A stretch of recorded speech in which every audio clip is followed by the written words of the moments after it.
Brazil বা Argentina নয়, এবার আগ্রহের কেন্দ্রবিন্দুতে বাংলাদেশের টিকিটকে ঘিরে উন্মাদনা দেশের কোটি ফুটবল ভক্তদের, যে কারণে 18,000 টিকিট ছাড়ার 7 দিনের মাঝে হয়ে গেছে শেষ।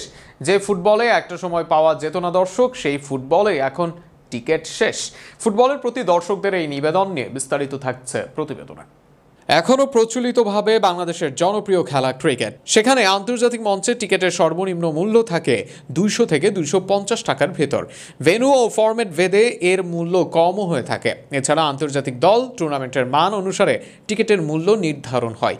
ক্রিকেট পাগল দেশে অবশ্য এই টিকিট অধিকাংশ বিক্রি হয় বটে, তবে ম্যাচের 1-2 দিন আগে বা ম্যাচের দিনও পাওয়া যায় অধিকাংশ টিকিট। সেখানে প্রচলিত দর্শকদের মাঝে হারিয়ে যাওয়া ফুটবলে এবার টিকিটের মূল্য নির্ধারিত হয়েছিল সর্বনিম্ন 400 টাকা। হামজা সামিদদের ম্যাচ দেখার জন্য অনলাইনে দেওয়া হয়েছিল টিকিট।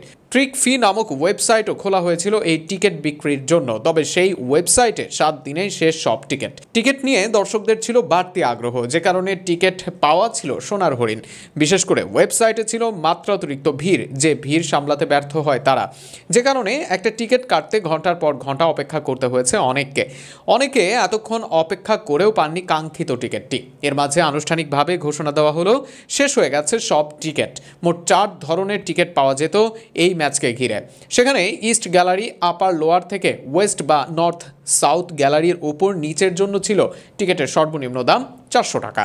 2000 টাকা ছিল ক্লাব হাউসের লোয়ার টিকিট, আর ক্লাব হাউসের আপার টিকিটের দাম 2500 টাকা। আর খেলোয়াড়দের বেঞ্চের পিছনে ভিআইপি 1-এর টিকিট মূল্য ছিল 2500 টাকা। 3000 টাকা ছিল স্কাই ভিউ এর টিকিটের দাম।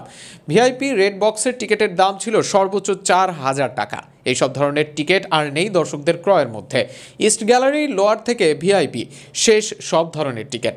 জাতীয় স্টেডিয়ামে ধারণ ক্ষমতা 18,000, সেই 18,000 টিকিট এর মাঝে হয়ে গেছে বিক্রি। ফুটবলের উন্মাদনা যেন একেই বলে, যে জাতি আর্জেন্টিনা, ব্রাজিল বা ইউরোপিয়ান ফুটবল নিয়ে মেতে থাকতো, তারাই এবার দেখালো দেশের ফুটবলের প্রতি টান।